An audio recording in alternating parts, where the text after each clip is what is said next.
All right, so I have missed the sign, so I had to record the continuation of this example. So we had this leading entry of 1 and we were working on to making this a 0. So then we're going to keep row 1 and row 3, and we're going to change row 2 to make a 0 here. So we're going to keep row 1 and then row 3, and then instead of row 2 I need to make a 0, so I'm going to need 2 times row 1 plus row 2 to become my new row 2. So 2 times row 1 plus row 2 goes into row 2. So 2 times 1 is 2 plus negative 2 is a 0.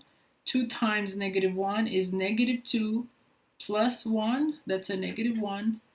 2 times 2 is 4 minus 3, that's a 1. 2 times negative 8 is negative 16 plus 9, this is a negative 7. Alright, so this is a 0, so now we're going to make this one a 0. So row 1 and row 2 stay the same. Row 1 stays the same, row 2 stays the same.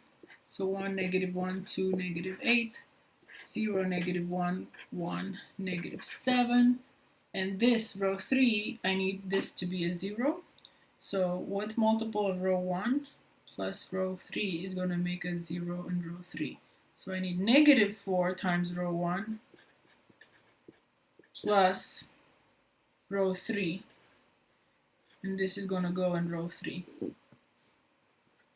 So negative 4 times 1, that's negative 4, plus row plus 4, that's a 0. Negative 4 times negative 1, that's a positive 4, plus a negative 3, that's a 1. Negative 4 times 2, that's a negative 8, plus 1, that's a negative 7. Negative 4 times negative 8, that's positive 32, plus negative 31, that's a 1. Okay, so I have 0 below the leading entry. So next I'm going to go to the leading entry for row 2.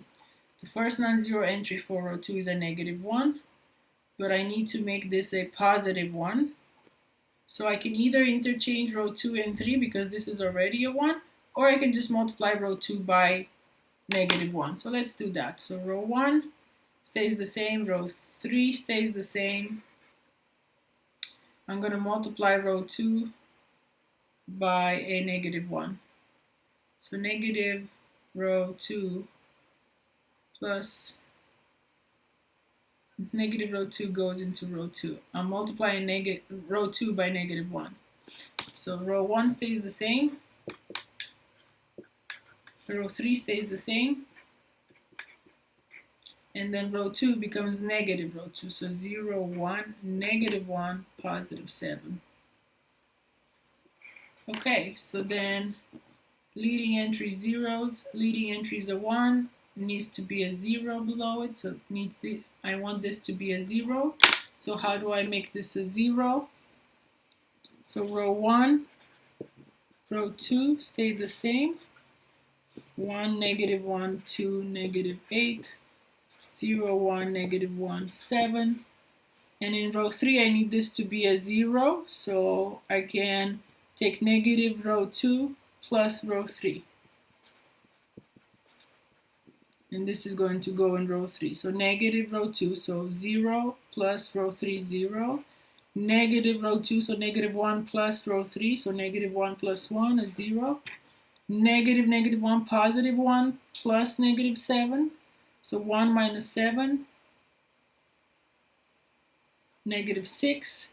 And then negative 7 plus 1, negative 6. So then this one has zeros all below it, this one had zeros all below it.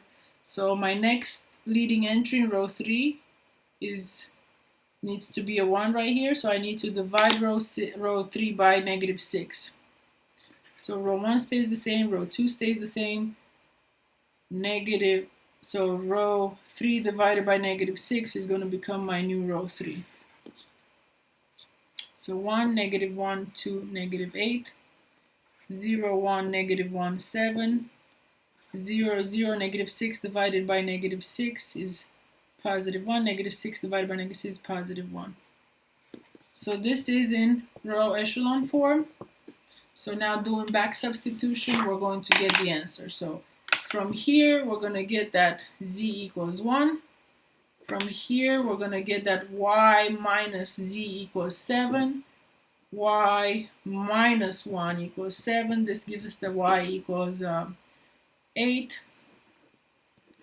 And then from the first one, we're going to get that x minus y plus 2 z equals negative 8. X or y is 8, so it's going to be minus 8 plus 2 times z is 1. So x is going to be negative 8. This is minus 6 plus 6, so x is going to be negative 2. So the answer is negative 2, 8, and 1. Solution. Negative 2 for x, 8 for y, and 1 for z.